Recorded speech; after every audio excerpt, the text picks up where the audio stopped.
Hey everybody, it's Rugby and it's Thursday. This week's topic is outing people and how important it is to not out people. So, I was in college at the time when Brandon Tina got murdered. Um, he was murdered on New Year's Eve, 1993.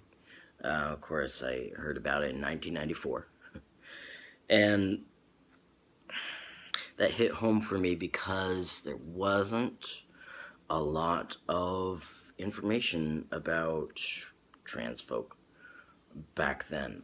It just really wasn't. The internet was in its infancy, and this was northern New England where I was living at the time, and pretty much only rich kids had computers of their own and phones in their rooms and could afford the high phone bill that was your access to internet, and they used it for AOL and chat rooms, which was cool because it was like a really jacked up pen pal type of thing.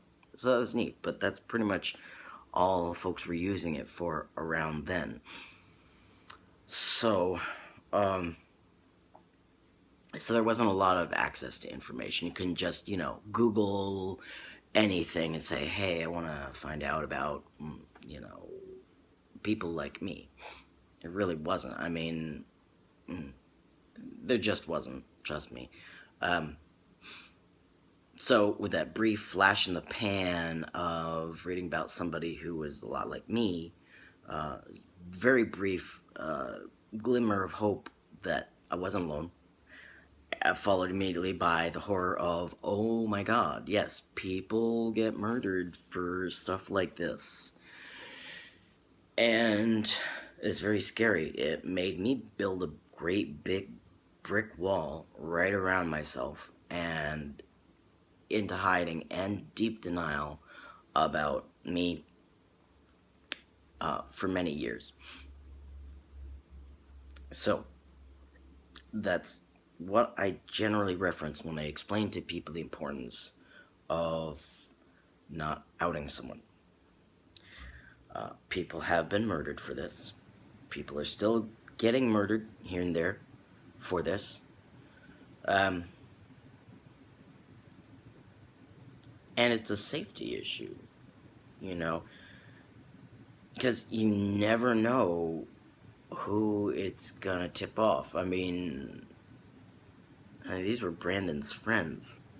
Um, and man, you never know who it's gonna piss off and who it's gonna tip their balance and just upset their apple cart and they just snap like a twig and they just can't deal. And yes, there's a lot more stuff out and about trans folk now. There's out loud and proud trans folk. We've got celebrities who are trans. But still, you never know who it's going to tick off. And for me, it is a safety issue because I deserve to feel safe and to be safe. And I use my own barometer when it comes to disclosing certain things.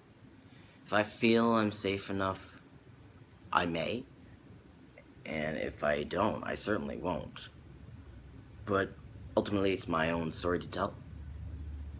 It doesn't belong to anybody else. Doesn't belong to any family members, and certainly doesn't belong to any of my friends. It's mine to tell. And even if it's another trans person that you're saying, if I were to disclose to somebody that I'm trans, and they were immediately to tell me that they know a trans person, and I will stop them before they identify their friend, because it's still not theirs to tell. Even though I'm trans and I'm safe, it's still not theirs to tell. Because it's not their own story. You tell your own story, not somebody else's.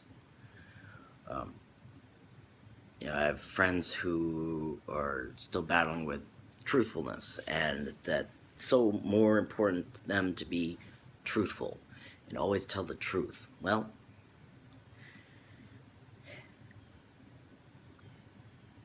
what I say to that is that this is my truth. I am a man.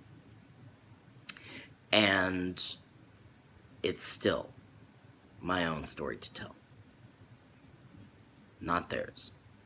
It's not up to them to tell somebody what they believe is my truth, which is not. They can only speak for themselves. I speak for myself. Ultimately, we can only speak for our own selves. So that's why it is important to not out trans folk. The most horrid end of the extreme is being murdered. And then everything in between. I mean, harassment and assault are awful. I mean, harassment is torture. And you don't want somebody you care about to be tortured.